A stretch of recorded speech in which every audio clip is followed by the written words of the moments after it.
Hi. Hey guys, welcome back to my channel. I'm here with my daughter, Savannah. Hello. And we are very excited to make another Severance video for you guys. We will talk about Severance Season 2, Episode 10, the finale called Cold Harbor. Correct.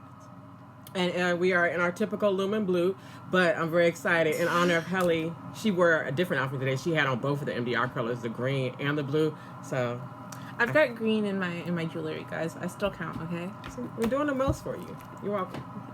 All right, so we're going to get right into it. We're going to get like a ton of likes just for that. I know. Yeah. But you got to watch the rest of the video. It just gets better. Hopefully. The first thing we'll start with is we noticed that the opening credits, the intro that we all love so much, that it happened right away. Usually we get like a scene, a cold open, and then it goes back to the intro if we get the intro. This time we got the intro right away, which I think was a message that we were like, we're getting right into it. Yeah. Yes. All right. And if you see us keep looking down, as always, we have the show playing on my phone down here to help keep us on track. Because if not, we would just talk, and it helps keep us in order. Yap, So we start with Devin asking Mark if he remembers the last thing that he told her. She's alive, is what he said. And I'm still not over the way that they placed Harmony for this scene. Her, like, illuminated by the flames behind her. If that's not, like, symbolism, I don't know what it is. It reminds me of, not Irving, Burt, in that episode where he was with Fields and they had him framed by the fire, too, where he looked Evil? pretty evil. Pretty evil. Let's see. So Miss Cobell immediately starts asking Mark about Cold Harbor to figure out if Gemma is alive, because she asked, has he finished the file? Because if he had, she would be dead. Exactly. And they talk about the long black hallway that we've seen from Irving's drawings, which Mark says. And Miss Cobella's like, what? Because she doesn't know about that part. I know she just hates being out of the loop so much. Not knowing anything, yeah. And, you know, and we'll probably talk about this more later on, but I still don't know what Miss Cobell's agenda is. I don't know what anyone's agenda is. Cobell, Mr. Milchek, Ragabi, Devin, like, everybody. Yeah. Like, there's question marks for everyone. Do you trust anyone? I trust... I would have said I trust Mark, but any Mark versus outie Mark, everyone's a mess. Funny you said versus, yeah. Maybe any Dylan, because he always come through. He does always come through. We see that later. He's a bit of a jerk sometimes, but he also just got his heart broken. By his own wife. Right. He's Audie's own wife. He said, I can give you a life. Maybe where? What life? Gretchen! Oh my gosh. Every time that plays, part. no, I cringe every time. Because why so high pitched? Y'all could have done another take of that. But whatever. He was devastated. Yeah, I got the ick from that. The ick. Yes. All right, so then next scene we transition to is the way, I believe that was the way the last episode ended. Or close to one of the last scenes. Yeah, she asked him, the last scene was, do you remember the last thing you told me? And he says, she's alive. And this time, for this episode, they play that scene, but like the screen is dark, so you just hear the audio. So then we see, who do we see? We see H. We see H. It's a lot of debate going on in the Severance community, but also amongst ourselves, because we don't know. In this last episode, are we seeing Helly? Are we seeing Helena? Or do we see both? I'm leaning toward both. I think both makes the most sense. I think the first time we see her, it's likely Helly because of the way she reacts and to him. Because of the way that he talks to her. Yeah. And the things that he's saying. Oh, this is where I have to say I was wrong again. My favorite thing ever. So last week, when her father, Helena's father, came through and was standing on the 7th floor, we had heard the elevator ding. I didn't consider that the elevator may have done just because, like, somebody was in the elevator coming up to the floor or down to the floors. But I thought it was going to be any. I thought Jane Egan had an any, and that was his any. Because of the way he spoke. My Helly. You tricked me. It felt kind of juvenile. But yeah, that wasn't, that was not the case. And the things that this man said, like, he literally said verbatim, I do not love my daughter. Like, what? Bro, what? Like, do you know that that's your daughter? That's like That's her? your kid, man. That's not cool. How many kids do you have, though, anyways? Facts. He said, "What I've sired." He says, "I sired many in the shadows," or something like that. Which Apple TV, you guys, Severance, you make me teach my daughter so much. Now she has to know what sired means.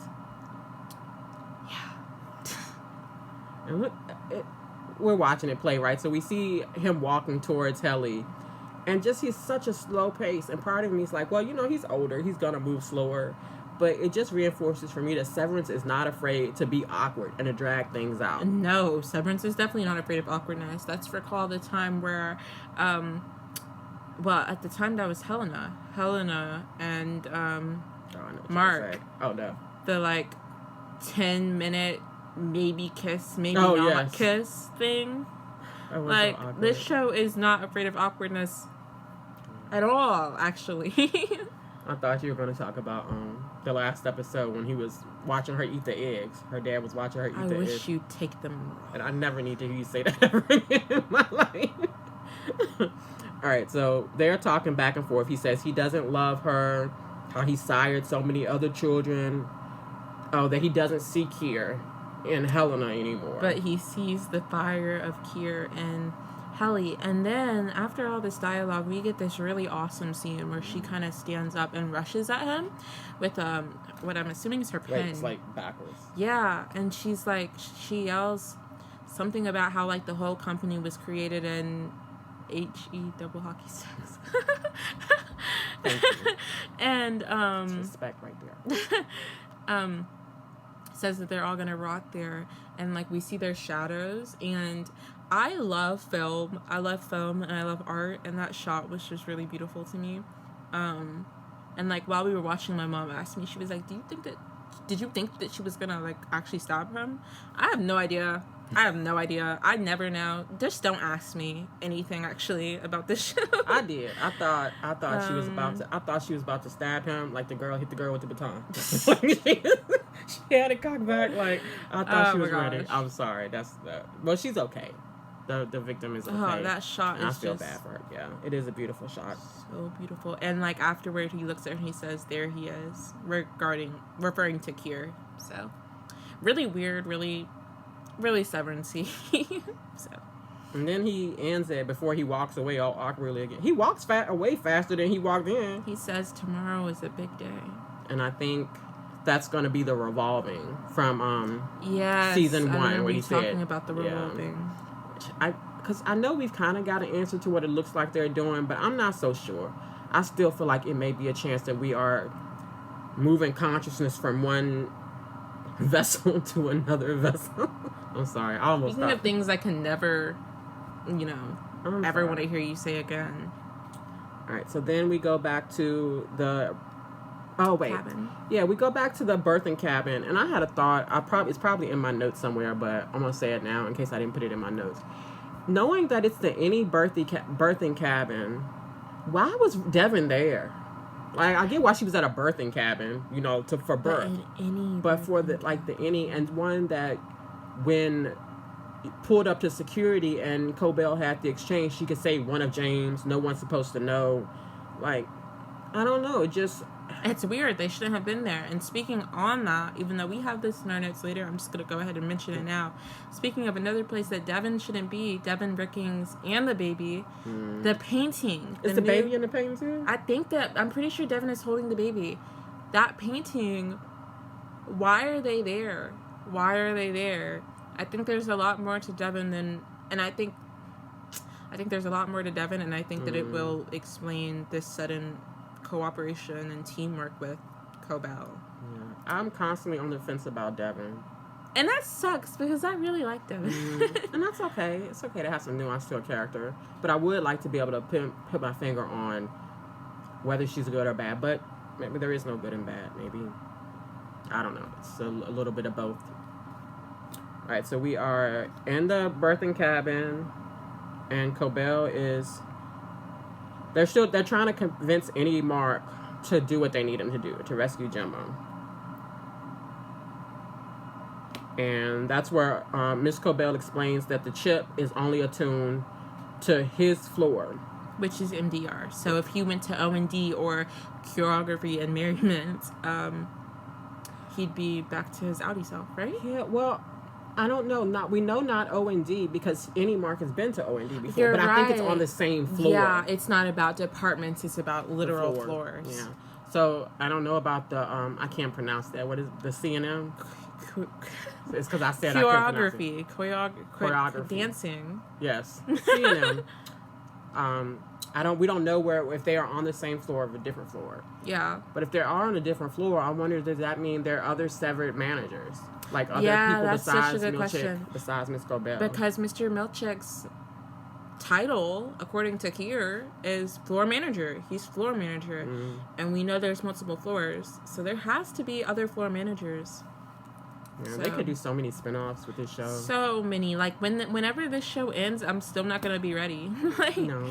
Because, like, this is a never-ending kind of show. And it's not ending for us. If you guys have enjoyed our videos, stay tuned, subscribe, so that you'll know when we upload, because we're going to do a rewatch from the beginning. Yes, we are. And then we're going to review it. And I'm so excited to be able to look at the show from a whole different context. We have so much information now, and I really think it's just going to enhance the experience. There's have to be things that I won't say that we missed, but we didn't know what we were looking at. Yeah. I'm really excited. Agreed. Let's see, where are we? Mark is scared, overwhelmed. Devin tries to reassure him because she wants to end Lumen. I think it's about ending Lumen and saving Gemma. I'm sorry. Yeah, and when she says we can end Lumen, he says, what about us? Mm-hmm. And she's like, what do you mean? What about you? And, like, he talks about how, like, if Lumen ends, all of the innies' lives ends. And I think that outside people really haven't had the chance. Like, Devin really hasn't had the opportunity to think of, innies as people. She sees them as more of an obstacle, or just like an association with Lumen, which is bad. And I think this is her first time her eyes are really being opened, assuming she's not bad. Seeing that, like, her eyes have been open to any Mark isn't just any Mark. He's Mark. There's people. Mm-hmm. So, yeah, I think that was kind of an eye-opening moment for her, and an eye-opening moment for him too. Like, dang, you really don't care about both of them. Yeah. And Cobell is just in the background, like, I don't care. Cobelling, whatever that means. I do think part of Gemma's, like, we have to end Lumen is not just about, like, F you, Lumen. You said Gemma. Oh, Devin. Well, is that the first mistake? Are we 13 minutes in? That's the first mistake, right. Yeah. There will be more. Stay tuned. Well, I think that Devin's frustration is not just about her wanting to screw Lumen over, but her love for Gemma. And we saw from the flashback episode with Gemma how close that they were. Remember, they had that whole I'm pregnant conversation. I know you really enjoyed that scene. So beautiful. You should be very lucky if you have, if you're able to have a friend that you can have that type of relationship with, or any person. It's a really, like you said, special, beautiful thing.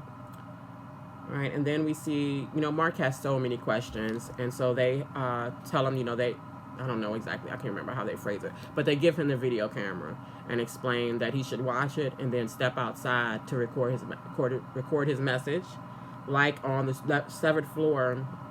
The transition is in the elevator. At the cabin, it's in the doorway outside. And you still hear the elevator ding, which I just absolutely adore that. And you brought this up. One really cool aspect is, like, Innie versus Audi. His Innie is inside the cabin. His Audi is. That was completely her thought. I'm just saying it. But yeah, really cool. And I loved seeing them talk to each other. Like, even though the conversation definitely went south, and Innie Mark was already kind of coming at it like, I don't want to die. There was a moment when Innie Mark was watching Audi Mark's video, and there's like a smile on his face, like he's shocked, and he's so childlike. He's upset, but he's like, wow, like, I never thought I'd get to talk to you before. It's just, Adam Scott is such an amazing actor, and I've said that a few times. This is the only thing I've really seen him in that I, like, really remember, and apparently he's been in, like, a lot of comedies, and this is his niche. whatever Severance is. Severance is your niche? This is his niche. I think Severance is also my niche. I think Severance is actually my niche as well. I think Severance is all of you guys' niches. But he's an amazing actor. He's an amazing actor. I love the way this went. Yeah, and we actually, she said that to me, how much she was a fan of Adam Scott in this role, and I said, you know, what's crazy is that I wouldn't cast him, looking at his previous experience and the things I've seen him in, I wouldn't have casted him. And she asked me who I would cast. This was like a day ago. I've been thinking about it ever since, trying to figure out who I would cast in this role, and I can't picture anybody else in it. So they obviously picked the right person. It's just I would not have known it prior to watching this. He's really made two separate characters with like similarities. If that makes sense. It's amazing. And you touched on this when you said Annie Mark was at first kind of like in awe of like talking to himself, seeing Audie Mark. And I thought that was interesting that he was childlike. I'm like, oh my gosh, wow. Versus Audie Mark, I can say this, was like, what the fuck? When he was, he just had all that, I don't know. Wonder to him. Yeah, I think with Annie Mark, it was more of a wonder. With Audie Mark, it was more dark and like jaded. And, you know, but that's what you get from, like, living in the real world every day. Yeah. And I also just want to take a second to bring up the color grading on this show. Like I said, I'm so into film and art. And in the scene where he's looking at the camera, and this is, like, so nerdy, but the color of the camera is, like, blue. And the flames in the background are obviously orange, and those are complementary colors, and I just love the way that it looks. They are so intentional with the camera work, and it's like cool versus warm. I'm so obsessed. I appreciate that you said that, because sitting here looking at it, you know how we talked about like Miss Cobell and Bert being framed by the flames and looking evil? Audie Mark is framed by the flames in that shot, and I don't think I noticed that till you said it. It's just everything is intentional. Everything is intentional. So sad.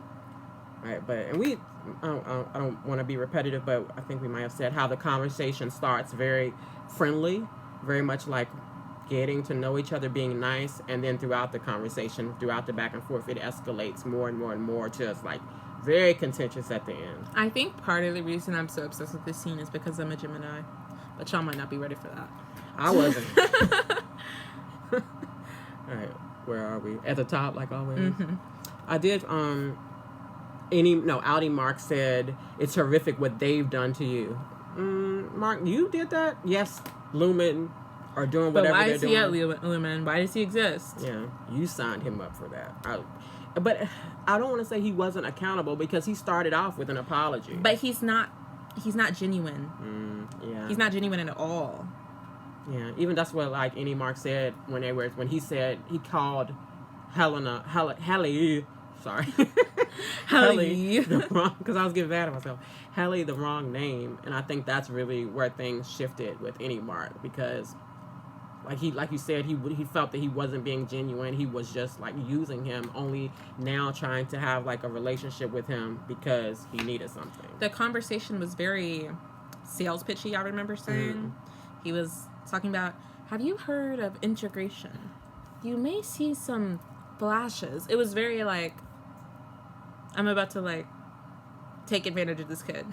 Yeah, which is wild because it's him, but it's not. Right. Let's see. Reintegration.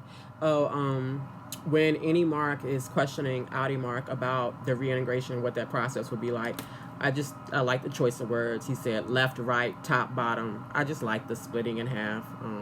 Because we see that symbolism all throughout the show. And there's a point that he makes that I lost it. It's okay. It happens as we get older. Oh gosh. Okay. Is it a left? It'll Is it a right? back. Is it a top? They're talking. Guys, I lost it.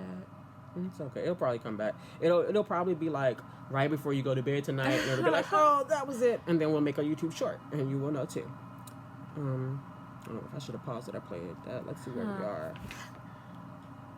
Okay. So, any more questions? All right. See? Go ahead. Is it a top right, a top bottom, left right situation? He then says, I'm not going to lose it again. I'm not going to lose it again. He says,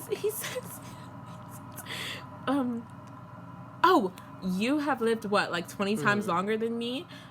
So like even if we did have like a hybrid situation, most of us combined would be you, and that doesn't seem very fair, is it? Loved that That was an accurate point. And I loved how frustrated Audi Mark got with Indy Mark, just because it just highlights again how childlike Indy Mark is, because I remember my mom raised me to be super curious, so I always ask questions, and I remember I still do this. I remember annoying so many adults with all my endless questions. Well, that's not how it works. Then how does it work? And this and that and this and that. Loved that. Just loved that so much. I can never give her the because I said so, because everything's, but well, why? How? What? And at first it was cute. It's like, oh, she's so inquisitive. She knew the word inquisitive when she was 3 years old. I would always say, I'm just inquisitive.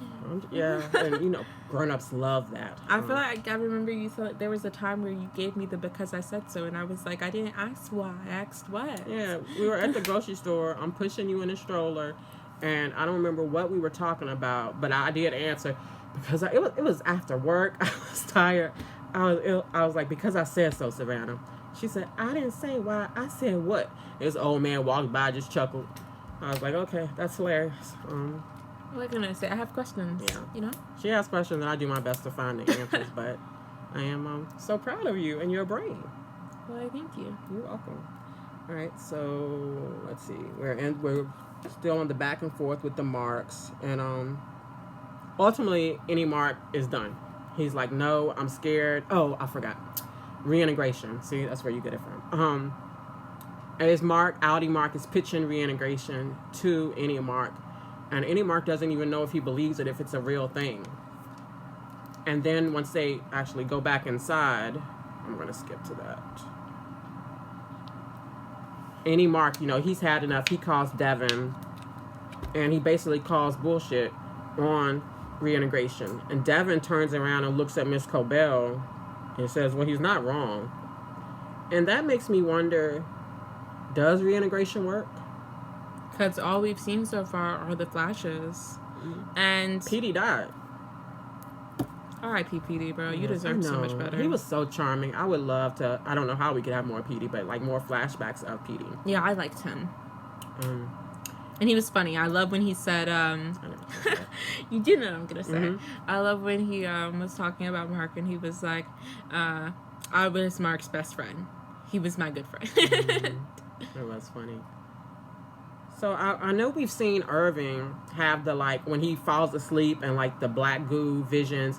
And when they were at the Ort Boat, the outdoor retreat thing, he had the dream, and there was some crossover there, too. But I don't know if that's reintegration or not. I don't know if it actually is possible. And that would be devastating. But I don't know. I might have more to say about that later. All right. This is a longer scene than I thought. Maybe because I'm going to skip in 10 seconds. They talk a lot. Yeah. I just love the way it escalates. Because I can see why Eamar got so frustrated. It very much seemed like he did just want to use him. I mean, there's a point where I think what really ticked him off the most is when Audi Mark was talking about how much he loved Gemma and was like, oh, Miss Cobell tells me you like someone down there. What is it? Helena Egan? Helene? I'm glad you got to experience that. Now imagine me, like, times thousands of days. Very diminishing, very belittling, very disrespectful. Like, oh, you had a girlfriend for a couple of days? This is my wife for 2 years, and I mourned her. Like, it's hard to feel sad for Audi Mark, because he's such a jerk, even, like, to himself. Before their conversation is over, Mark does admit that he got fired from his teaching job because he had started drinking at work. As he was grieving, hid Gemma's stuff in the basement. I thought that was an interesting parallel to hiding Gemma's stuff in the basement, because Gemma is in the basement at Lumen, which I'm sure was completely accidental on their part. This is what happened when you just get to talking. And Mark got upset when Audi Mark mispronounced Helly's name. And then we both asked this over and over. Why is Devin so trusting of Miss Cobell? Like, she keeps looking to her for guidance. And like, there's a part lead. we have here where after Audi Mark is so upset that Indy Mark isn't cooperating, Miss Cobell says, let me talk to him, and looks at Devin and goes, alone. Devin doesn't even look upset. She's just like, okay. And like, I would have loved if we would have had just like 2 seconds where she like hesitated and was like something. But she's all in. She has drunk I won't say drunk the Lumen Kool-Aid, drunk the Miss Cobell's Kool-Aid. Alright. And this is where Miss Cobell tells Mark that the numbers is his wife. Mark doesn't understand. I don't understand. Do you understand? Oh, yeah. So, basically. Right. Yeah. No, like, I love this show. I love the mystery of it. But, like, the more I understand, the less I understand. And I still love it. Yeah. Yeah. So Miss Cobell asks him what he feels when he looks at the numbers. He describes different emotions, and she says, whoa, frolic. She gives it the category. Frolic, malice, and dread. Wow. I didn't remember dread. I remember because I was like, dread and woe are so similar. Yeah. Maybe dread is more fear, and woe is more sadness.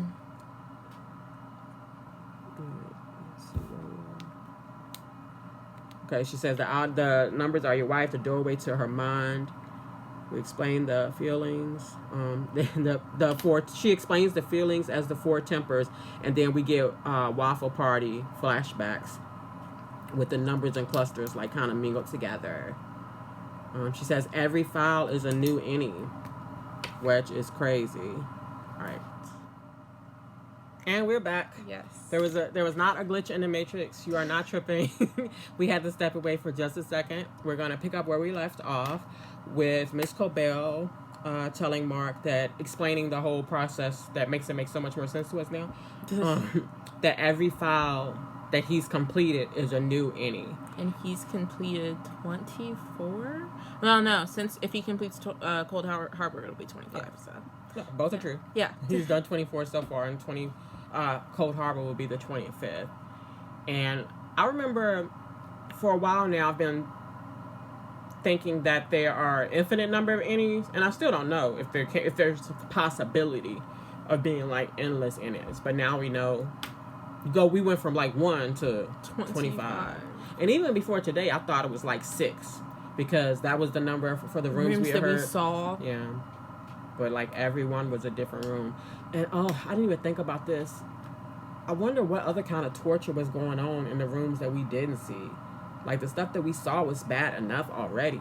I'm so confused about the dentist, man. The dentist. Yeah, I don't... Like what was being done? Probably... Maybe pulling a tooth, filling something painful, and I think it's because, because people, it's like you said before about a sales pitch. I think it's a way to pitch Severance. It's like, hey, you don't like flying? We got an innie for that. You don't like going to the dentist? We got an innie for that. You don't want to go through childbirth? We got an innie for that. Yeah. So I think, and I just wonder, like, what other life things, what other painful, traumatic things they've, in order to say they can take that away, have they done to Gemma? Yeah. And it's really, really gross and heartbreaking.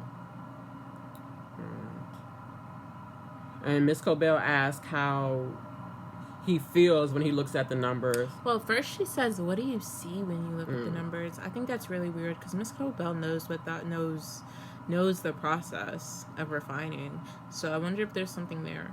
I feel like every piece of dialogue is so intentional that, like, I don't know. I think you should just keep that in mind.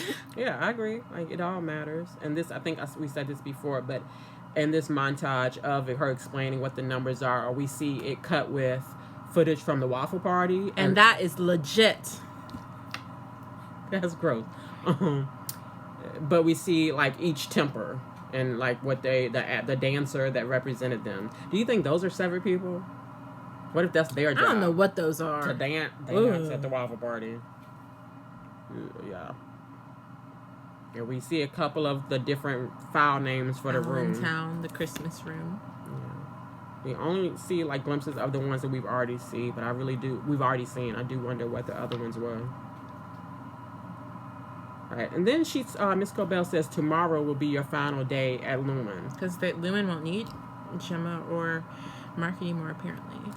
And that makes me think about the scene in the episode before this, when they first met. Devin and Mark met Miss Cobell. They were surrounded by snow on the side of the woods. And she asked him, has he completed Cold Harbor? And I feel like,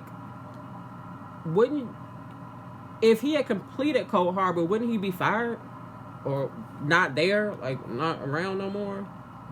So I don't know if I'm reading too much into that. Or just like, Cobell be lying. You right. You right. Can't just take her word for it. Alright.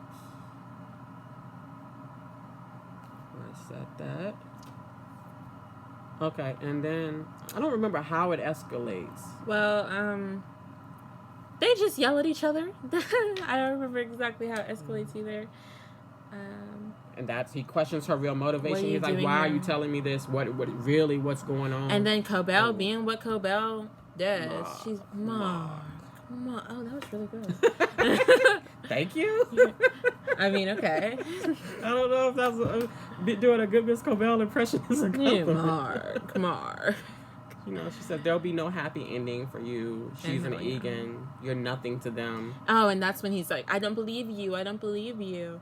And he runs downstairs and he asks Devin, do you care about your brother? She says yes. And I want to check, but I like, hold on. He's in denial. Okay, yeah, so he says, then if you love him, the next thing I see better be the severed floor. And then Miss Cobell says, I care for you. When did that start? Do you even care about yourself, girl? Like, she's weird. She care about Kier. And Ether. She hasn't done Ether since she was 8. What are you talking about? Oh my gosh, so weird. So sad. Okay, we're on the painting. Okay, so I've touched on this. It yeah. When it gets there, so we can look at it. I do want to see if Devin, Rickens, and the baby in particular. I do remember seeing Devin and Rickens. I'm pretty sure that Devin is holding the baby. Right. She is. Yeah. She's holding the baby. What the heck? So we have everyone. We even have the robot people. I wish I could make that bigger. Yeah, the robot people at the top of the tallest waterfall in the world. Miss Wong is there holding her little instrument that she didn't get to play. Natalie. I can't tell. Even Felicia is in there. The goat lady. The people dressed up like the Tempers. So like everyone at the everything that we've seen, everyone we've seen at Lumen, everyone we've seen on the severed floor is here. Why is Devin and Rickens here? That doesn't make any sense. If Devin's and Rickens maybe that would make more sense if Ragavi was on here. It'd be like, okay, some people are from the outside are on here. But if Ragavi isn't on here, why is Devin and Rickens here? And the baby.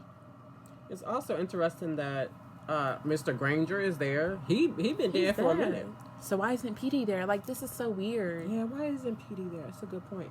And or is that Petey right there behind Miss Cobell? That could be Petey.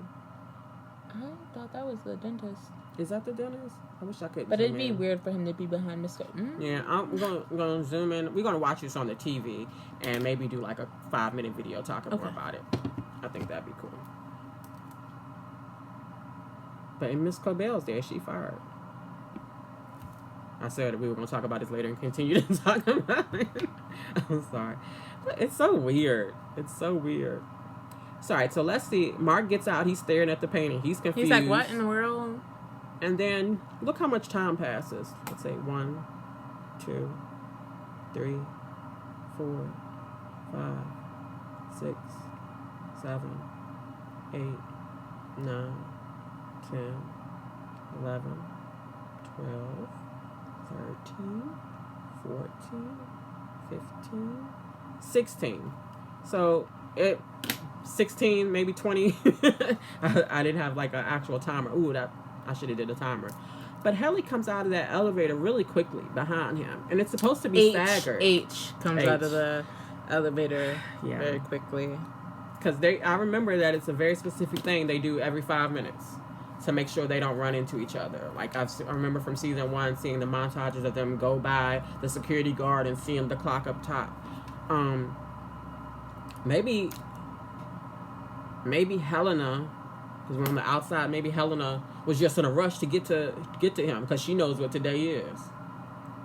But we still don't know if she is Helly or Helena when she gets out the elevator. I went back and forth the whole episode saying, okay, this is Helly. Oh, no, that's Helena. And, like, I don't know.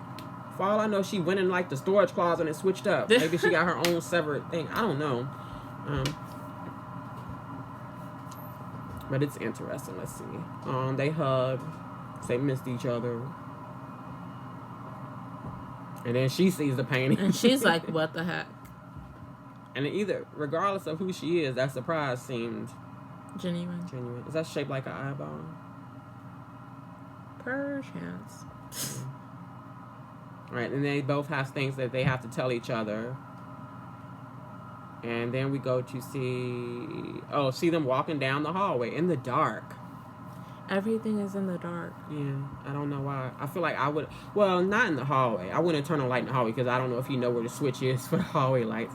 But I know that in their office room, he does know where the light switch is because that's one of his duties, to come in, turn the lights on in the morning, make the coffee, all that stuff. But he doesn't. Is there a glitch? Oh. Mm-mm. Just another awkward darkness. And then we see them come into the office, and we notice the Cure animatronic robot thingy. Yeah, see right there, I would have turned on the light. That's the light switch right there. I'm like, we ain't doing this no more. I mean, who chooses to be in the dark with an animatronic in the room? Not us. All right, and then we see... Hold on. What? I'm sorry. I said not us. I was pointing to our melon. Oh, I thought you were pointing to my note. I was pointing to our skin. Oh, not us. Oh, because we're black. Yeah, and we don't do stuff like that. Yeah. Now I understand. Oh, this is so funny. Hallie is looking at the Cure thing, and she's going... Yeah, seeing if the eyes move. That's so real. Yeah. I've done that. You do that in any statue, any painting, like... Especially when you're younger. I mean, I remember I drew a picture of my mom. It's the most realistic drawing I've ever done, ever. So and I put it on... I just realized what I did.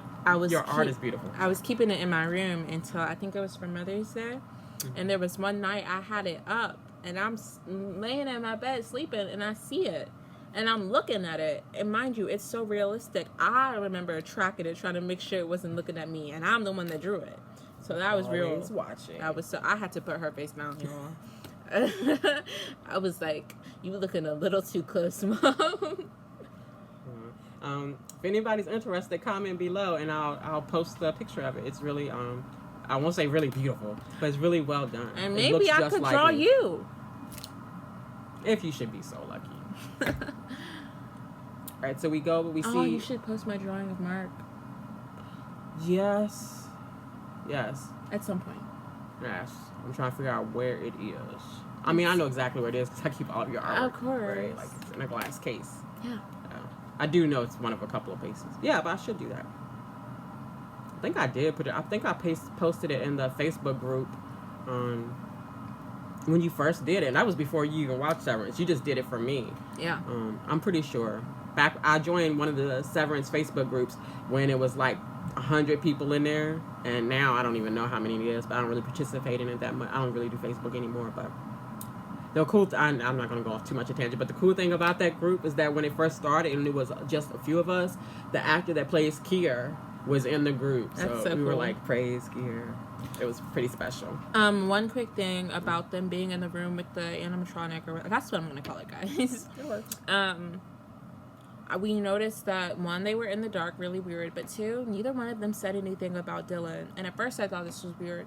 Then I realized it could be rationalized because Hallie has been wondering where Marcus, so she probably already had questions about Dylan. Whatever, this is normal for her. Mark doesn't wonder where Dylan is at all, and their relationship has kind of been tumultuous lately. But I'm still. There's been tension there. Why didn't he ask about where's Dylan? Well, I think you even said he does have a lot on his mind. Yeah, just a couple of things going on. He's going through a few things. You know, he has a bit on his plate. And then we see Milchick walking through the hallway, and he's going to greet Dylan. Dylan is like, "What the heck? Why am I here?" And it's really funny. They walk into this room, and I don't remember the exact dialogue, but Milchick essentially says, "Due to the high, embarrassing response that you may feel from this, I will leave you alone as I am duly swamped." And then he runs out of the room like I've never seen him run before.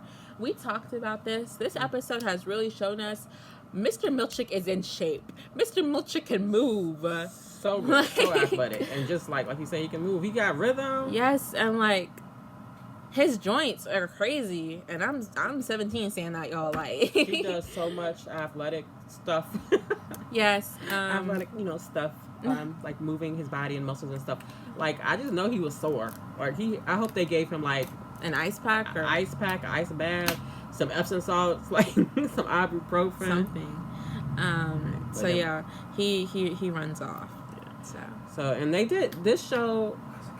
Since we started doing this, we watch it a couple of times, and then the last time we take our notes, and then we do this. That's why we're looking at my phone with the show playing, but then we're also consulting our notes.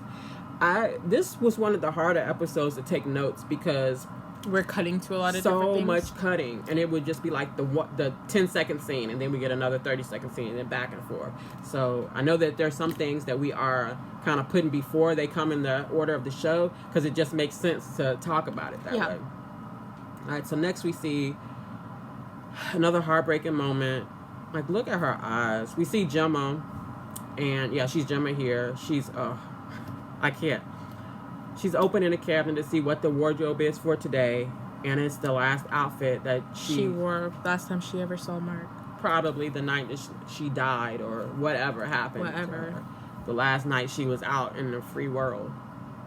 And they do a close-up of her eyes, and like you can just see like the tears in her eyes. And I hate this nurse lady with so much passion. She's so cold. Just put it on. Everything will be fine. And she knows everything is not going to be fine. Part of me thinks she's jealous because of how beautiful Gemma is. But whatever. Whatever. We don't got to get into that. It's possible. All right. Now we cut away again. And we're back to Helly and Mark. H and Mark. Whoever that is. Oh, and this is where they exchange updates. H tells Mark about seeing her father and that exchange, and Mark tells her all about everything that's happened with Miss Cobell and his sister and what they want him to do, saving Gemma. And Mark is very skeptical. Like, he's like, how do we know they're telling the truth? He could be a liar. Yeah, he's resistant to it. And H is strangely encouraging. And there's a note here. Any Mark is more skeptical of Cobell than Devin. Yeah, that's what you said. Yeah, and she is. So, and then we're back at Gemma again. Oh, and see, we already said this part. Her eyes tearing up. What an amazing actress Geishan is. And like the nurse, she ain't even reassuring. Like her words, like everything will be fine, but it was like everything will be fine. If you told me everything would be fine was like that, I would think everything is. Yeah, I'd be like, well, you're lying. Stop. But like, what choice does she have? Right, and then we go back to Helly and Mark again, and it's the same. She's so encouraging. Yeah, it's just like she's on their side. He's doubtful, and then he says, "Oh, but I want to live with you." Yeah. That is pretty sad. Yeah, she says, you should do it or whatever, because at least then you have a chance of living. And that's when he says, I want to live with you. And it's so touching. And she got the tears. Helly H has the tears in her eyes. He has tears in his eyes. Everybody say it. Everybody said. But this is that part. All right. Oh. She said, I'm her Mark. No. She said, I'm her Mark. I'm her. What does that mean? the way I would have bolted so quick, like, I'm just, girl, what? Like, is she saying Helly and I are the same because we share the same body? Like, Helena and I are the same because we share the same body? Is she saying I'm Helena right now? Yes. Is she just messing with him? Like, and he looked scared. He looked scared when she said that. I think he's terrified of all of it right now, knowing that, like, if he does what they want, that he'll never get, not only will he never get to see her again, he'll never see anything again because he doesn't, believe that reintegration is real. And we don't know if it is or not. Helly encourages Mark that he should save Gemma and then do the combining thing. And I had to know, why is Helly so quick to give up now when we've seen her fight for Mark and fight for herself on several occasions? She was ready to cut her fingers off. She made a tent. All right, bye, y'all. I hope y'all have a great day. But she showed that she would fight for what she wanted and do, what it took to get it. And now, seemed like a different person. Pun intended. I don't even know if that qualifies as a pun, right? And she convinces him. At least it appears like she convinces him at that moment. And then he goes, he's still working on the files. Do they show where he completed it now? You see the single tear falling from his eye. And at that point, he's at 96%. And that's when he buckled down and starts going to work. And they cut to, is it Drummond or is it the doctor and Drummond? They both, yep. Yeah, right, and they're watching the progress bar go up. Holding their breath. Like, yes. It's going to be a beautiful thing. Yes. Mysterious and important. Then we are back to Milchick, and this is what we referenced earlier. He says, and I'm going to quote it, guys, because it's just so funny. As it may yield an embarrassing and emotional response in you, and as I'm duly swamped, I shall leave you to read it in solitude. That's cold. And then this man bolts. Like, what? He's so fast. It's like, and Dylan doesn't even really, I think Dylan is too swamped in his own stuff to really react. But, like, I feel like if that happened to me, I might run too. He's so used to weird stuff. Like, everything is weird. And I love the letter that Audi Dylan wrote to him. I love him saying, first of all. Oh, you want me to say? Yeah. I don't know why I forgot. I need permission. First of all, point one, fuck you. That. And I love the kind of duality isn't the right word. Room for nuance and maturity that Audi Dylan actually shows. So far, and this makes me look at Gretchen a little weird. So far, we've really only seen a Dylan, Audi Dylan bad.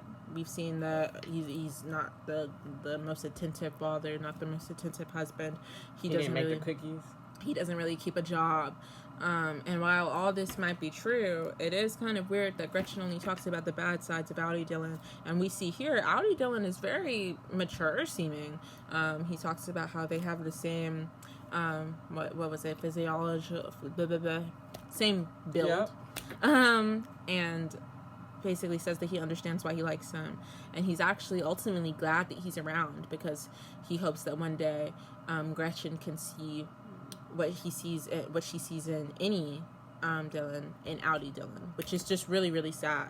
And I think that we don't get to really see much of any Dylan's response to this, but I think they've kind of come to a truce mentally. Yeah, because he said, I hope you stay, but you can leave. It's ultimately up to you. And like we see later that he comes back. He stays. I wish he would have had like a monologue to himself or said something so we can know more about why he came back, how much of it was to help Audi Dylan, his family, his wife, or how much of it was to support MDR. Or did he just happen to come back to MDR and see that Helly needed him? No, we saw that he's sitting there thinking about it. Yeah. The shapes in that room are so weird. Many like angles. He's pondering. Have we ever seen him without his glasses? Maybe. I don't really know. I've seen him like at the tip of his nose. All right. Then we see Mr. Milchick. He's getting ready. He's taking off the tie. He's running. He's excited. He's ready. I don't know if he's excited. I think he's excited. I think from seeing how he was getting down later, I think he was excited. He was ready to get him some soul. Right, then we see Mark again, and he's 99%. Turn on the lights, y'all. This is bad for your eyes. It is. They should be screaming. Did you feel any kind of way about this? This is something else that made me think, okay, this is Helly, right? Because why would Helena say that? Been trying to think of other place names besides Delaware. And that might sound silly for this, y'all, but I'm really confused as to, like, okay, part of the orientation is asking, hey, one of the questions is name a state, right? Mm-hmm. And they say Delaware, and that contributes to a perfect score. That answer is correct. So how does she know other places?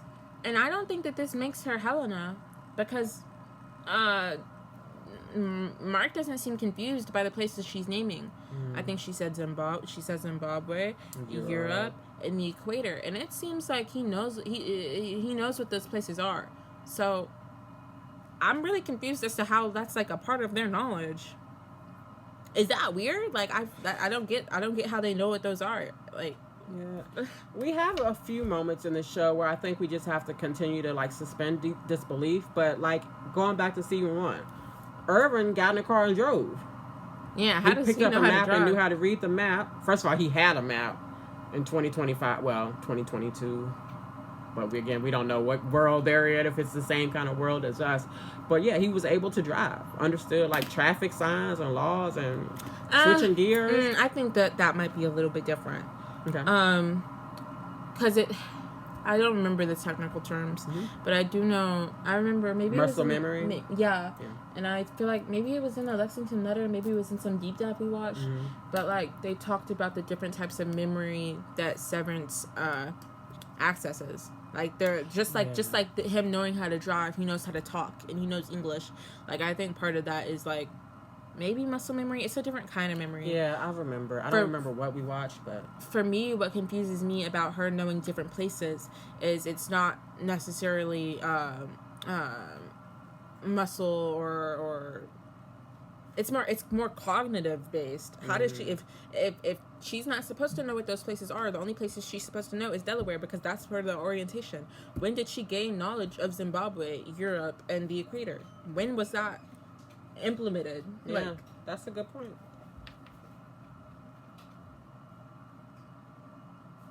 I did like the mention of the equator, though. Another thing that separates top from bottom, right to left. About that. Just like more symmetry kind of things. And there's a moment where they're talking about the equator, and she's like, or maybe the building was so big that it became a continent, and like they're laughing, and I don't know, they're weird. I'm Team Gemma, man. Yeah, I have to go with Gemma too. Alright, let's see. She says, Helly tells Mark, they pretty much have accepted that this could be goodbye, that he needs to save Gemma. And this is another one. She says, I just wish we had more time. Oh, I didn't put this in the notes. Oh, yes, I did. Because, so is that meaning that Helly wishes she had more time with any Mark? Because she's only been there probably, like a couple of months? Or does Helena wish she had more time with Mark because she only had the tent? The retreat. Anyways, guys. But it could be either. I really don't know. Or maybe it could be both. And the way she keeps looking at him, it does not make me feel any more reassured about which one of them she is. And this scene is so heavy. I spent a lot of time in this episode and most episodes of Severance just like holding my breath and being like, oh, you got to breathe. Because there's just so much apprehension. And this was one of those when he's hovering over the final, selection of refining or whatever, and she slips him the note and helps him refine the last piece of Cold Harbor. I was surprised that note was still there. Yeah, because the last time that we saw her with it, she was hiding it when she was talking to Kier. Jane. Yeah. I was just nodding like, And we've seen that when all four of them were at their desk, our 4 MDR employees were at the desk, and we saw down with the server, the wires coming down, and we saw 4 people at the desk, like, watching them. What is Lumen watching and listening to, and when are they not watching and listening? Because yeah, I think that's another thing we're gonna have to suspend disbelief for. Because how are they doing any of They get away with so much. They get away with so much. We take that and we put it behind us and pretend it's not there. Well, the work is mysterious and important. I do think it's a beautiful scene when she gets up and kind of. She doesn't hug him, but it feels like a hug. Like she supports him. Is she support him through it, or she's like, do it? That's what it's giving to me. I tried to see it like in a positive way, but this time I can't. And I think I'm comparing all their interactions to his interactions with Gemma, and I can't see what they're seeing. Okay, I can't see what they're trying to put in front of me. I can't. I can't. Yeah. I can't. See, this before isn't cute. I saw it as her like holding his hand. It's like she's forcing his hand. I don't know. Maybe well, hopefully we better find out in season 3. All right. The last key is a B. Does that matter? I thought that might be important as well. Yeah, I don't know. They showed it for a reason. Exactly. All right, and then he does it, and we see the doctor and Drummond reacting. Drummond immediately goes out of the room, grabs his coat, says, "Call Mr. Egan." The doctor's sitting there. I wish we would have got more of a close-up at his face. But what does he do? Oh, he's calling Mr. Egan. I'm surprised he didn't look happier. Or maybe he's sad because he's about to lose her. He's about to lose Gemma. Because he's been obsessed with her. It's disgusting. And then we hear the sports music. Like it was about to hype up a basketball game. It reminded me of, well, you've never seen Space Jam. I don't think you've seen Space Jam. Well, it reminded me of Family Feud.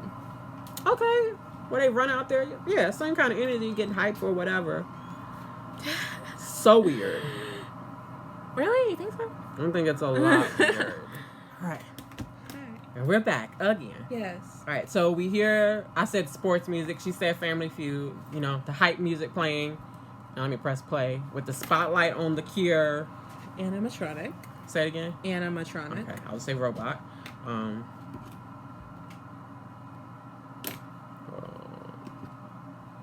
Actually, right. I had an accidentally coming through my earbud, and I was like, that'll drive me crazy. All right, so he's congratulating the robot, the animatronic is congratulating Mark on completing his 25th file, that now he's one of the greatest, the most important people in history, not just Lumen history, all of history. Love the scene where that's being said, you're one of the most important people in history, because his face looks really confused, but Mark is holding kind of a very heroic pose as that's being said, so. I mean, he's probably like, yeah. He's like, yeah, I don't know what I did, but I did it, like... And then they introduce, and here's your floor manager, Mr. Milchuk. Woo! He runs in. It's very. Do you know who Johnny Carson is? No. But okay, like a late night talk show host kind of thing. Like I can see Jimmy Fallon. Yeah, like Jimmy Fallon, Jimmy Kimmel, Seth Meyers, Trevor Stephen Noah, Colbert. Stephen Colbert, Jon Stewart. You said Colbert. Oh, Colbert. All right, I said it on purpose, obviously. But yeah, that was the energy it kind of felt when he ran out. And they're like, okay, so I thought it was arguing. My mom said this is apparently how men joke. Y'all are weird.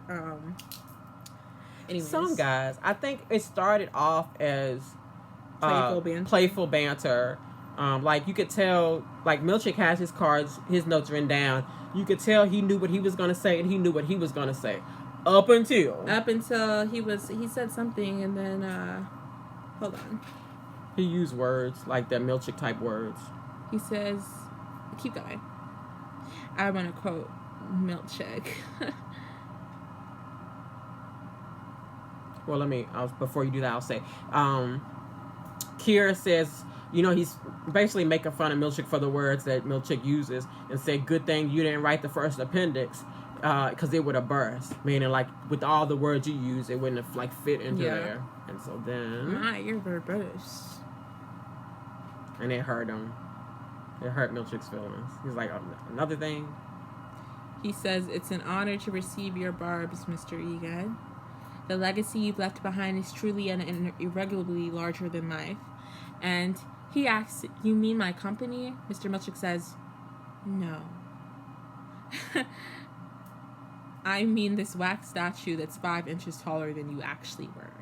When you bring up a man's height, those are fighting words, man. Yeah, unfortunately. And the tone changed, like, yeah. And the Kia robot, he didn't know what to do. He practically short-circuited. We're like, oh, no, you didn't. Oh, yes, he did. Yeah.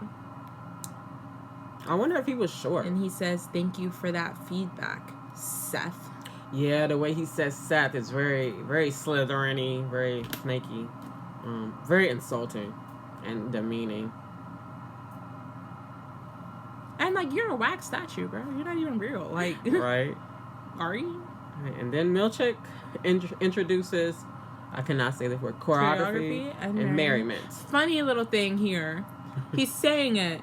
We hear the marching band. We see marching band and brackets on the subtitles. We did not expect a marching band. Nope. I still was not prepared for it. I was like, yo, that's a marching band. In the office building. And they're cutting to other scene, but that was just a quick flash.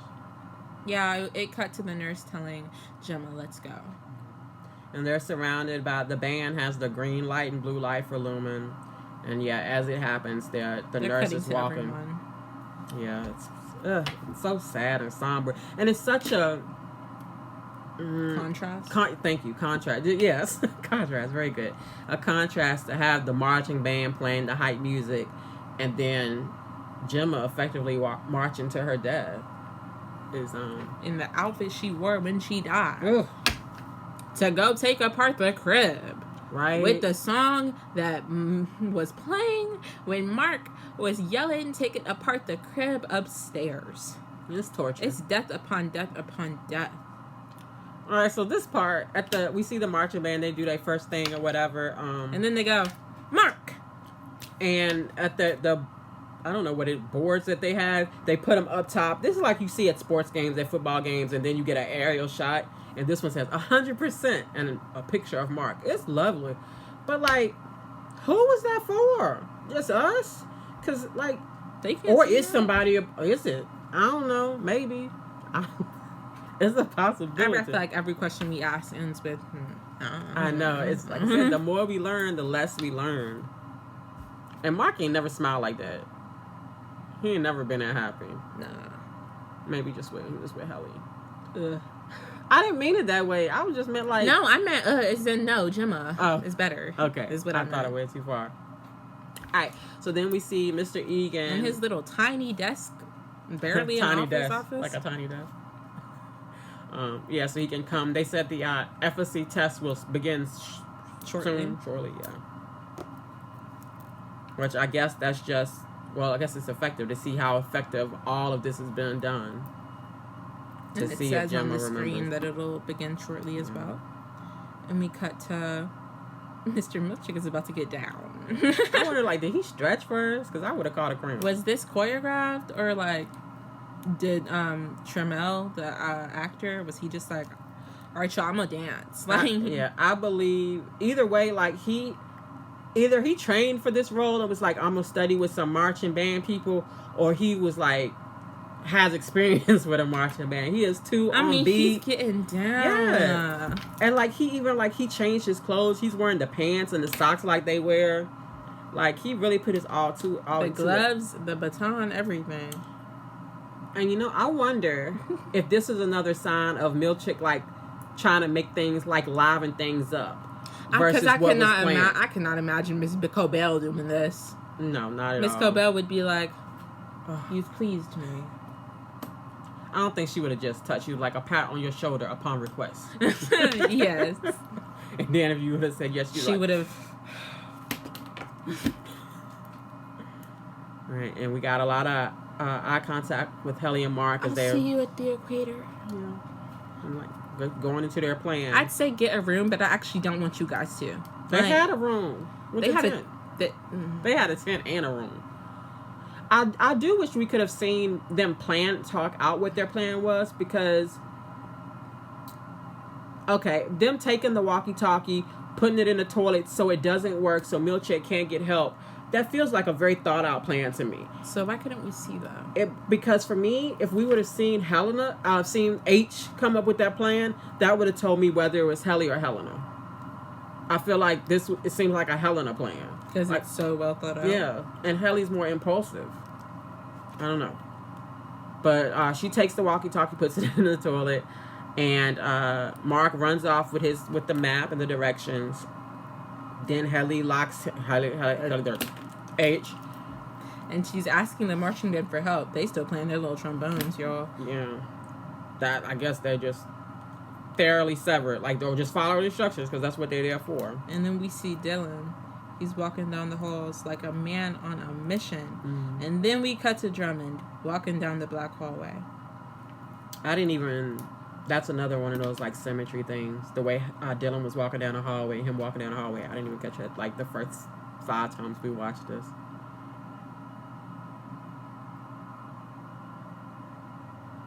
And then, like, where did that door come from that Drummond goes into? Why does the door have to be hidden? Why we got hidden doors? We can't just have regular doors? I mean, what they're doing ain't really regular. Or is it? Good point. They got a goat department just for that, I assume. All right, and then we go back to, we see Mark, and he's following the instructions, which I don't know how you follow those instructions. Like, how, right, what is one? I know I can tell right from left, but, like, all of these hallways look just alike. And then we see the nurse leading Gemma to her slaughter. To her death. Let's see. Then I think after this should be the goat lady. I don't remember her name. I just keep calling her the goat lady. Lauren, I think. Lauren? That sounds right. So the nurse and Gemma get to Cold Harbor. And then I think that's when we flash away to Goat Lady. But let's make sure. Like, Gemma dreads that. She knows. She has to know. She's been anticipating it. Yeah. And for them to put that outfit on her. But she knows that she's supposed to not feel anything. So she's trying to play it close to the chest. But, like, you can see the dread and the woe. And the malice in the nurse's eyes. Facts. Big facts. That was good. I know. I'm not cool, y'all. But she puts up with me. All right, then we see the goat lady pushing the goat down the cart. Poor little baby goat. And it's cute. Like, you know what a baby goat is called? A kid. A kid, yeah. I'm sorry. I don't think my daughter is silly. She's very smart. I don't. Sometimes. Why would I know what a baby goat is called? I don't even know how I know that, y'all. It's just like, generational stuff that I just wonder. Like, if I handed her when. No, we will not. We will not. I am in cybersecurity and I know technology. So. But that's not that's like old technology. I just say there was a point where we got a house phone and it was very fun for me to watch both of my kids try to make a call on the house phone. She was like, "Well, how do you text?"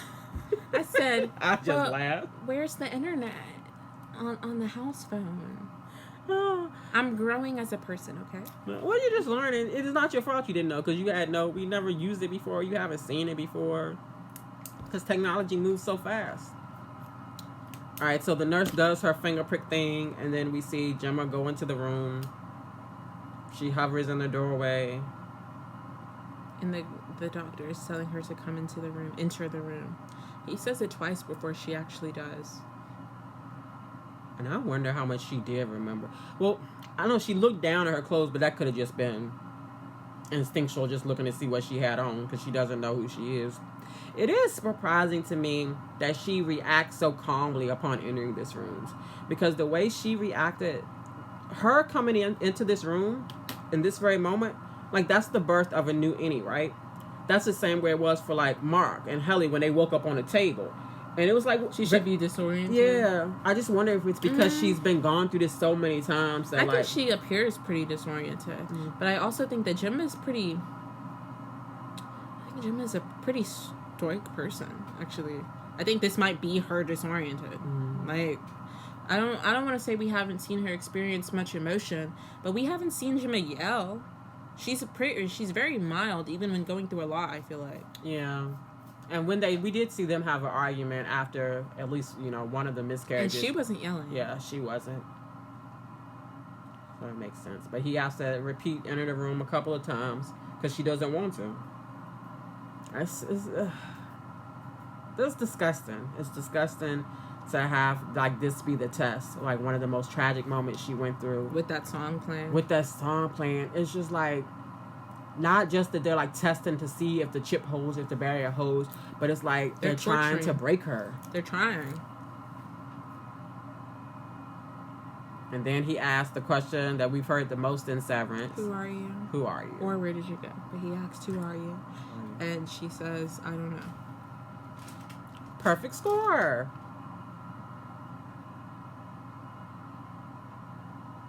My fault. Oh. And then they flash to James Egan, and he's smiling? Yeah, like, wait. He's smiling more with his eyes, I think. Sneering happily. Yeah, it's uncomfortable. Really? Surprise. All right, and we're back to the goat lady. I'm not looking at these notes at all. Where are we? Oh, we're still here. Oh, we're so good at this. All right, so we see the goat lady pushing the goat down the hall, and she's come to the secret room. Mr. Drummond opens the door. That nurturable brings an offering. Brings an offering. Mammals. He asks, has it verve? And verve means lively or forceful enthusiasm or energy.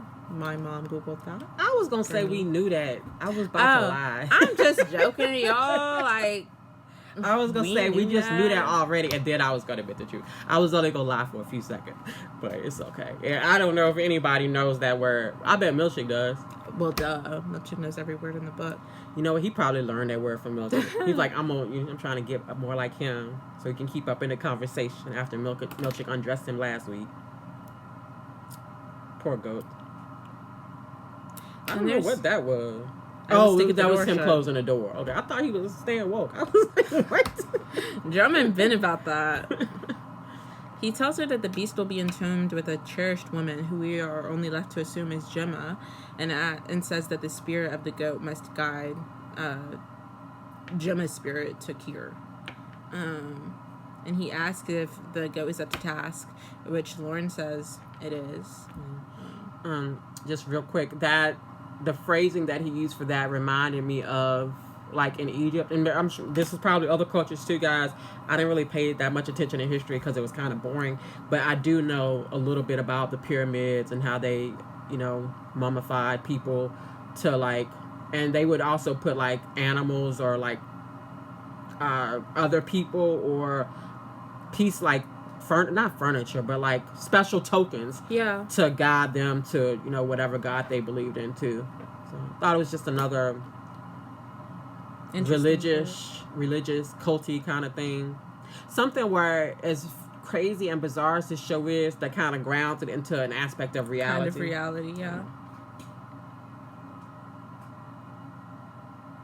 I was surprised that the gun wasn't locked. Like, he just opened it. But I guess you don't need the room is hidden. Yeah, exactly. I don't know a lot about weapons or guns, but I did think that was an interesting shape. That he saw it has one bullet. Drill? He put a bullet, but it's also a drill. Like, I think I just figured it out, and that's gross. Is it the drill that people use for severance? The procedure for severance? No, but I think it's similar. I think that they drill the hole in and then shoot the bullet into it to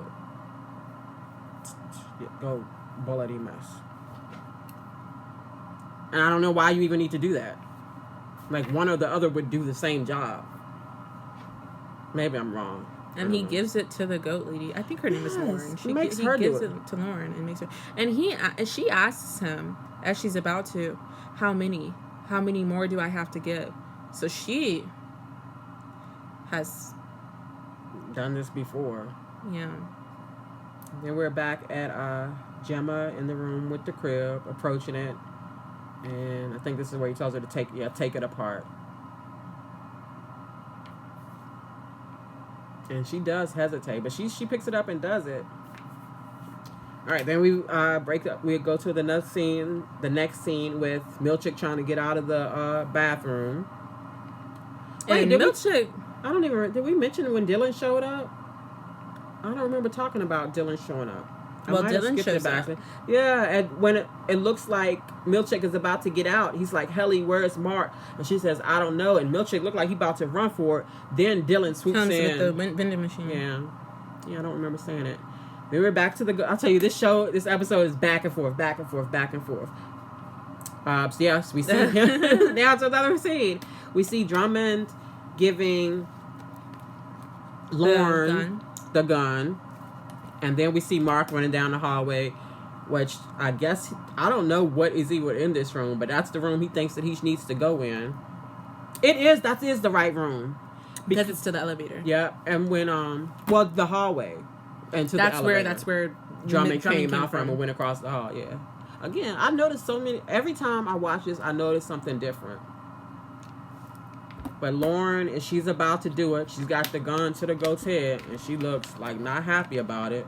I personally wouldn't be either, And that's where she asks, how many? And he says, I don't remember, I just fast forwarded by it, but like he was basically like as many as Kira says. Yeah. Mark is kicking the door across the hall. And Drummond hears it. That's what keeps Lauren from killing the goat. Yeah. And he starts climbing between like climbing the door frame. Yeah. And like he's like mid air or whatever, and Drummond comes out. Just hanging out there. And he's like, wrong door. Like he's just gonna walk off. And then Drummond went. Yes, this was a crazy scene. It was so Mark standing like that, like in the doorway with Drummond open. He was like, "Oh, wrong door." I was laughing out loud. That was hilarious. But then that shit escalated so quick. And we were talking about how like, with a lot of fight scenes, there's like stunt doubles and stuff. It doesn't really feel like there's stunt doubles here. And even if it's choreographed, how many times have I bleh in this video? Whatever. As many as Kier said. Even though it's clearly practiced because it's a show. Dude just got punched. That was a punch. It hurt me. Like that. He didn't even know it was coming. He didn't have time to tense up or flinch. And he's just a kid. Eddie Merck is just a kid. This was he's had a long day, a long couple of days. Yeah, because for him it's all one day. It's all really one day. That's so exhausting. But before this, I did wonder what the mature rating, the violence rating was this episode had for. We were watching the goat scene like. Yes, because we thought the goat was about don't look, and then we see how things escalate, and we understand why it's so violent. During this scene, I would have made my son, he's a wrestling fan, proud. When I was watching, I said, "Get the tables, Mark! Get the tables!" Any WWE fans, y'all know what that means. And if you don't, I'm sorry for yelling. I'm sorry for yelling in your ear. Or you might be just a young WWE fan and not know about them. Oh yeah, that's right. Because they are like from back in my day. Back in my day. Yeah, this is a long fight scene. I'm going to fast. And it's a long strangling scene. I mean, Mark is purple. He was a few seconds away from dead. Yeah. Which, well, Mark would have died. His whole body would have died. Audie Mark would have had to die. But Lauren comes out and she puts the gun to his head, saving the day for about 10 seconds. But Lauren gets him. Lauren beats him up. Yeah, I hate it. It's so hard. Like, I don't want to make it about gender, but it's just hard to watch like such a big man like beating a woman. And even though she's like a tall, she's got height on her, but it was still hard to watch. I kept glancing away. I do appreciate the scenes where she dragging him around. She don't need no table. I really love scenes. I've watched and looked into studies on the portrayal of feminine rage versus male rage in film. And obviously there are exceptions, but a lot of times male rage can tend to be much more explosive than that of female rage. Lots of time it's more simmering for feminine rage, and you kind of reach a certain point. A good example of that is Pearl. I don't remember even what show it's from, but if you know what I'm talking about, you know what I'm talking about. And I think that Lauren, I don't remember her actual name, the actress's name, just did a really good job of portraying it, because you can see her kind of reach a point. You can see her already simmering when she's talking about the goats, how many she has to give, and just the escalation is chef's kiss. It's funny you said I don't know much about it, but I remember seeing like an interview of Anna Taylor Joy. Have you seen that where she talks about Phantom and Rage? There's a movie called The Menu, and they're interviewing her about that. And that's all I'll say, so you can just watch it. But it's not a long interview, but you'll appreciate that with that context. I'm sure it'll resonate with you. So Lauren gets the gun. She's got it at Drummond's head. And poor little Mark is like, please, please, please, please, no, please. Yeah. Which is ironic. Little does he know what he's about to do in 5 minutes. Yeah. She had to restrain herself because she was ready to give him one for every ghost she had to kill, even though she didn't have but one bullet. But she would have gone back and grabbed some more. Then we go back to Jane watching Gemma take apart the crib. And the doctor is watching as well, and they're excited because the barrier is holding. It's working. Because she's not, falling apart or crying. She's just doing what they said. She feels nothing. I don't know how true that is. And she's just about done. And then we see Mark with Drummond, and he's leading him down the hallway with the gun/drill pointed to his neck. And they get into the elevator. Oh, wait. Yeah. As they're walking, he tells Lauren, thank you. And she says, Emil thanks you. Emil is the ghost. This show is so good at having these little bizarre, funny moments where you, like, how do you laugh out loud after what we just saw? And he says, okay. It's like, oh. And they keep walking. And they get to the elevator. And he tells Drummond, okay, in a second, I'm about to turn into my out. And it's a reflex. His finger is on the trigger because he's trying to protect himself, and it's a reflex. It's an accident. And then Drummond's, he's dead. And that is, if not the first, one of the few times I have ever felt bad for Audi Mark. Like, he was just chilling. To wake up to that, man. Like, now you a murderer. And like, not he ain't mean to. Like, covered with blood, and like. Luckily, he could, put 2 and 2 together and figure out what was going on. But it was like he was straight out of, like, Born Identity or Mission Impossible. Look at your line here for 4. Let me pause. Where is it? Mr. Drummond was nice to hold the elevator. It was so nice of him to hold the elevator for them. He served a purpose. And then I said, again, we're wondering, how is nobody seeing this? How is nobody stopping this? And it just reminds me of, no disrespect to any employee I've ever had or will ever have in the future, but a lot of jobs where just the decisions made higher up don't really make sense. I'm sure you can relate to school as well. Not at all. But you know how like the smartest people in the room don't be the smartest people in the room. They just be spouting the most like redundant, basic stuff and think that they're the smartest. Philosophical. I can say that one because I love philosophy. That's one of the few like 5-syllable words I can give for you. All right, so then Mark is out in the hallway with Drummond holding the elevator, and he doesn't know where to go. I don't know how he found it. He just look for Cold Harbor. He's just running trying to find it, and he encounters the nurse. Oh, yeah, the nurse. What an odd encounter that was. Oh. But we cut to Helly, and she's talking. First of all, she's just stealing all these guys' trombones and putting them in the vent, and hitting Mr. Milchick in the face with them, so he can't get in. Like, he is tough. And he just been beat up. And I really do feel bad for Mr. Milchick because of how much we've seen of Mr. Milchick. And Mr. Milchick, I genuinely think, is just trying to make life as okay as he can for these idiots. Like, he's not the villain. He's just doing his job. And he's, like you said, trying to make things a little bit better. That, yes, it's horrible, but, like, he's just a link in the chain. And he's probably the least offensive link. We just don't know it because he's the one that they engage with the most since Miss Cobell is gone. Then he orders the C&M, the band, to go back to their department, and they get ready. They said their performance has been compromised. Then Helly runs up and stands on one of the desks, and this is what really makes us wonder, is it Helena, is it Helly? Because this is a very Helly-sounding speech, saying, they give us half a life and expect us not to fight for it. That's very, very, very Helly. But remember, and me pause this. I don't remember what episode it was, but it was this season, and it's when it was Helena, but we didn't know. We suspected, but we wasn't sure it was Helena while she was faking down there.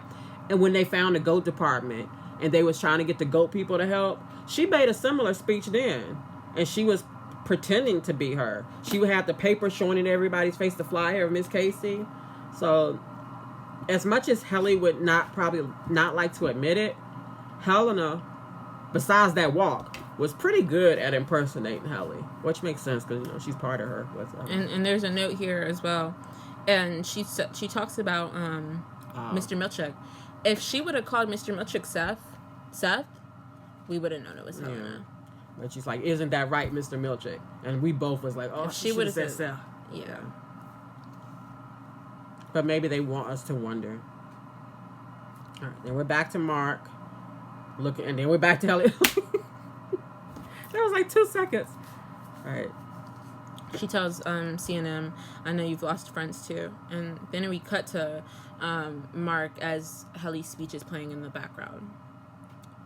And they zoom in on the faces, the marching band, the faces of the people to know that, like, yeah, they've seen people, there one day and gone the next. She appeals to their humanity. Milchick just peeking through the door. That's when she's like, Mr. Milchick.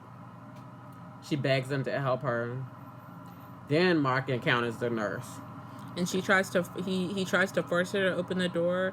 He even holds the gun at her. I don't think he ever actually had any intention of shooting her. Not that he tried to. It's just no more bullets. I think he is squeezing.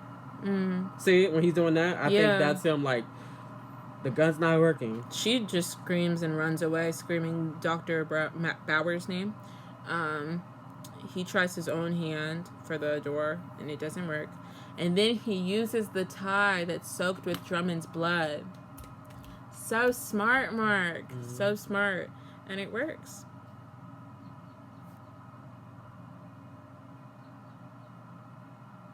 Not us making an awkward pause like Severance. Y'all watch Severance. Y'all will be okay. Right. But then Mark gets into the room. And he sees Gemma. From behind. And like we talked about this, how we kind of wish she would have, 1, reacted to Gemma's outfit, 2, reacted to the song, and 3, reacted to what she was doing, taking apart the crib. But as far as he's concerned, he believed in it, but this has all kind of just been kind of a fantastical thing for him. He hasn't really had any concrete evidence that Gemma is like fully alive, so it's okay for him to not really like notice those other details. All he sees is Gemma. Gemma's there. I really don't think like he saw that crib. He didn't hear that music. He was just like, my wife is alive. Come with me. He was like, he was locked in. And he must have, and like for him to be able to, well, this is your point for 4, love. So we share points. Oh, does love transcend severance? Yes, I think it does. I don't remember where it came from, but in the first season, one character asked another character that, and they said, well, maybe love transcends severance. I feel like Dylan may have been involved, but I know the takeaway at that time was like, no, it's impossible. But I think it does, because Mark is trying to get her to come with him and to trust him, and he reaches out his hand. She hesitates, but she takes it. And the whole time the doctor is screaming through the microphone, no, don't let him touch you. This is not part of the test. And I mean, he's soaked in blood. Like, he looks crazy. I don't think, the odds of me seeing a man looking like that telling me to come with them is about the same as somebody banging on my car saying, open the fucking door, open the fucking door. You remember Rigaudini did that? And Mark was like, all right. Fine. How about no? And then we see James, and we hear him say expletives. Yeah, that. I'm not gonna scream that. Okay. And like that's one of the first times I think we've heard him say something that didn't sound like really weird. Like he really was just, maybe that's a universal word. I don't know. It is. It is a lot of people's favorite. It's so versatile. You'll find when you're able to say it in 20 years. 20 years. Wow. Okay. Yeah. And then she is. They get into the hallway, and she finally recognizes Mark. and they have the cutest little reunion, even though it's tragic. And just like he didn't see the crib, he didn't hear the music, she didn't see that blood. Nah, but I know she tasted it. You ever bite your tongue by accident and taste like the copperiness of it? Kissing on Mark. When she's tasting Mr. Drummond's blood. I'm pretty sure he didn't have a good diet, so I'm pretty sure it was very salty. And then the red lights start flashing. And we haven't seen those, to what I remember, since Helly tried to put like a note or something in the elevator to herself. And they was like, the coal detectors are going off. I'm just highlighting where we are. Okay, because we can't scroll anymore. So we're so we're doing. I thought, I would not have known. Milchick sees the. This was an interesting scene for me. Milchick also, like, he notices the red lights. He reacts to like the alarms, and he has a moment in the mirror. And I didn't think I didn't think what was going to happen next was going to happen. I thought he was going to be like, "You defeated. Fuck this!" Like, you know what? I'm tired. I quit. I thought this was like his breaking point. But he don't have that. He do not have a breaking point. He is a Luma man through and through. At least for now. And maybe he's just hyping himself up. Maybe, you know what he's doing? Grow. Grow. All right, and then we see Mark and Gemma running through the hallway. From the doctor. Yeah, and it's still Gemma and Audie Mark at this point. And Milchick, that growing shit, it helped because he's like, I'm going through this door. Look, he got the bruise on his head. And we're back to Gemma and Mark. With Mr. Drummond being so kind as to hold the elevator for them. Because that was necessary. And then the doctor's running down the hall at the same time. And he says, you'll kill them all. Yeah. It was interesting that he said, you'll kill them all versus we will kill them all. And then they're kissing in the elevator. Kissing. And then, dang, it's Miss Casey and any Mark. And that's pretty awkward. And neither one of them know, like, well, any Mark knows, but Miss Casey. And Miss Casey's like, what's taking place? But she didn't say she ain't like it. She was like, I feel like this. Yeah, well, up until this point, she said the best day she ever had was the day she spent watching them. Which is, I know I'm making jokes, but of course that's horribly sad, so I'm sorry. Like Severance, we inject humor. They get out of the elevator in the dark hallway. And now it's Annie Mark. Yeah, right. Annie Mark and Miss Casey. He's kind of dragging her. I didn't notice that till this point. Well, she doesn't know what. She's scared and confused. Yeah. She starts running though. Oh, no, that's right. At some point, you get the message. And Mr. Milchick is powering up. I know Dylan is like shocked. Dylan need an Epsom salt bath too. Like, they both need like full body massages. I wonder if they got a full body massage. Well, I don't know if I would trust Lumen. I'm thinking waffle party when I hear that. Yeah. That's what I deserve. That's what I deserve. Okay. Yeah, Milchick's just going at it. We go back and forth between Milchick trying to knock the vending machine down and Annie Mark and Miss Casey running. Then Milchick, he gets the door down, but we don't get to see. We go back to them running again, and they see the doorway. And then we cut to C&M, and they are all posted up with Dylan. And Dylan looks at him and says, I don't remember. I know, F you, Mr. Milchick? Yeah. Okay. Yeah. But that happens as Mark is ushering Miss Casey out to be Gemma. He's telling her, you have to go, you have to go, you have to go.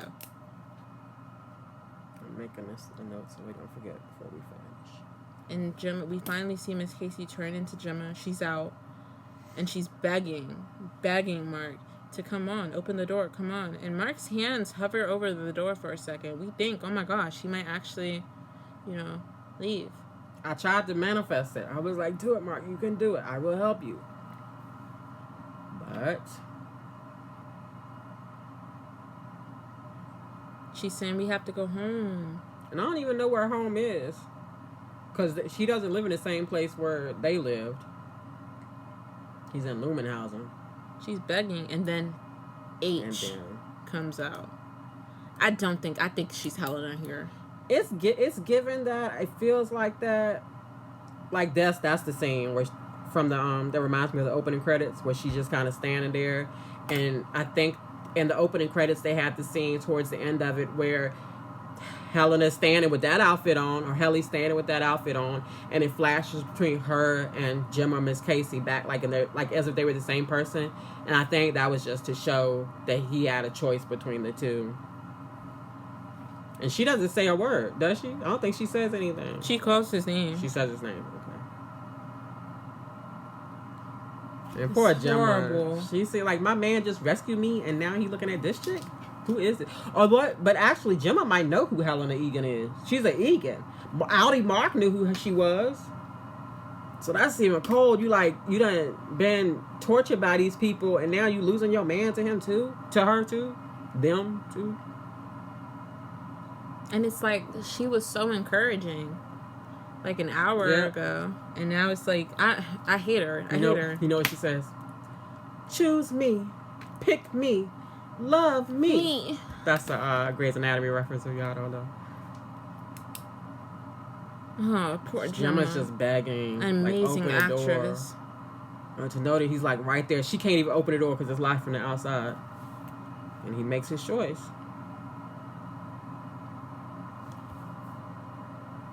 Slowly, dramatically. I do love the music that plays during the scene. And Helena don't react to the being covered with blood either. Don't nobody care about the blood. Let's see, they grab hands. I thought they was gonna kiss, but I don't know if they kissed. They didn't. And like Helena, I'm gonna call her Helena, y'all. Like as they're running away, she turns back and she looks real smug. She looks real smug at Gemma. I was in another chat. If you guys are watching this, you probably know about Spoiler Kings chat. They talk about Severance every Saturday. Subscribe to them, watch them. But we were doing a watch along with this on Thursday, and someone, I'm sorry, I don't remember, someone in the comments pointed out that they said she smirked, like she smirked at her. And so I watched that a couple of times. I had her pause, we slowed down. It didn't give smirk to me, but I did see smug, like she looked like she won. Like, that's not how, like, if she could have looked sad, she could have been like, oh, I'm sorry, or like, poor you, but that's not what it was. And where are they going? Yeah. Where are they running to? And Mom also noticed that as they were running, Helena was looking straight, but Mark kept looking at her, which is interesting. When they have the camera in front of them, almost at the last shot, as they're, like, running towards us, Helly is looking straight, but Mark is, like, in love with her and happy. I don't know if that means something, but because of this show and the directing and everything about this show, I'm gonna assume so. In slow motion, her hair blowing in that wind though. So is his. They look so happy, but I don't know where they going. Like, what happened? And I know this is why we have season 3, but let me get ahead of myself. What more notes do we have? Oh, no, that's it. Oh, I had that in the notes. Dang, I thought I put that here. I'll be repeating myself. So yeah, we end here. So we have Gemma outside the door. Does she get away? Is Devin waiting there to drive the getaway car? Is security gonna tackle her? Do they bring her right back in and reset her? Do they clean slate her? Where is Gemma and Mark? Gemma and Mark. I'm her. Helena. Helena and Mark. Where are they running to? Where you can't hide from them in this building. Or maybe if it's Helena, she can. Maybe she know another way out. But then they would change. I don't know. And what happens to Milchick? What happens to Dylan and the whole marching band? What happened to Miss Wong? I have so many questions, and I know hopefully we'll find all this out next season, but dear Mr. Stiller, 3 years is too long. I understand there was a writer strike. There was actor strike. There was post-COVID stuff. But if we can speed up that timetable, I feel like y'all should be filming now so that a year. I'm only willing to give you a year. 1 year, and then we need season 3. One note I did have that I didn't put in my other notes, the MDR Rebellion. If you guys remember from the first season, the painting, oh, you're so tired. We almost died. The first season, they had the painting that they showed MDR, and there was the opposing painting that they showed O&D of them fighting to try to make them hate each other. But it was the MDR Rebellion was one, and I probably don't have the title right. But effectively, I feel like that's what they created, a rebellion among MDR, like a prophecy of sorts. All right, the last thing I have to thank, I don't know your real name, but your YouTube name is Catalyst. You are, I know Catalyst from Spoiler King's chat, and she also watches Beyond the Gates. We have that in common.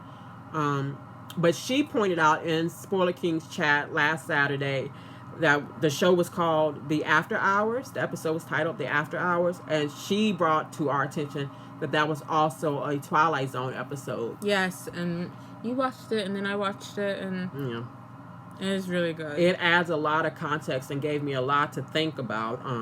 So I have to thank Catalyst for that. But then that makes me wonder if they've showed us how the show is going to end. Because the whole premise of the show, guys, if you haven't watched the episode of Twilight Zone called After Hours. The After Hours. How I forget that quick? I just said it. Watch that. It's on Paramount. I think I watched it on Paramount, either Paramount Plus or CBS app, one of those, and it was free with the app. You got ads, but we can't get everything we want. Shout out to Apple TV for no ads. We appreciate that. It's like one of the few where the package you sign for, the basic package, and you don't have to deal with ads. The only thing they promote is before their own stuff, which I enjoy seeing what else is on Apple TV because they have a lot of good stuff. So thank you, Apple TV. But anyway, I wonder if that episode shows us where we are headed. Because the whole premise of the episode is, I won't go break down the episode for you. I'm going to just give you the takeaway. If you don't want to know until you watch it, stop here. 5, 4, 3, 2, and 1. You're still here. So I'm going to spoil this episode for you. So there's a department store, and the people come to find out that they are mannequins.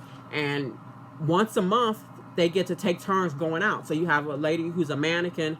She leaves for a month, goes to be in the real world, live as a human amongst them, have fun, and then you come back and, switch places with another mannequin, and they get to be out for 30 days, and it goes on like that with them all taking turns. I had thought this show was going to not have a happy ending. I didn't see a way for I didn't see reintegration possible. I felt like they were all going to actually die, which is, what they've been telling us. But now, because of that episode, because of Catalyst, thank you for saying that. Thank you. I think that they're going to, make a deal. Like, the innies will make a deal with the outies, where the outies will be in control most of the time. As Innie Mark said, they've lived longer. That's fair, right? The predominant personality, they have the outside world. But they will make a deal with the innies where the innies get to have, I don't know if it'll be a month at a time or a week at a time or an hour a day, but like a timeshare kind of thing. But instead of a vacation home, it's their body. Ooh, that's good. I'm going to write that down. Timeshare. I just thought of that in real time, y'all. But yeah, that's how, as of right now, I can see the show ending and being a pretty happy ending. And that way, I don't know how Gemma going to feel about sharing her man half the time or part of the time with Helena. Helly. Or H. Yeah. But yeah, it took me a while. The first time we watched the finale, I was like, I don't know if I like it, because I didn't like the way it ended, because it was teasing me, and I'm like, I want more.